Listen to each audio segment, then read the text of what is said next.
رضی اللہ تعالیٰ عنہ فرماتے ہیں ردو علی الغلام، اس جوان کو واپس بلاؤ ذرا، واپس آیا، فرماتے ہیں ابن اخی ارفع ثوبک فإنہ انکا لثوبک واتقا لربک، اے میرے بھتیجے اپنے کپڑے کو اوپر اٹھا لے، اپنے کپڑے کو اپنے ٹخنوں سے اوپر اٹھا۔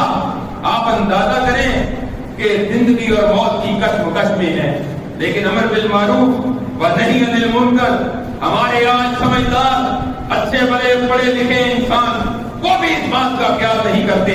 یہ کبیرہ گناہ ہے جس کے متعلق حضرت عمر رضی اللہ تعالیٰ نے نشاندہی کی، فرماتے ہیں کپڑے کو اوپر اٹھا،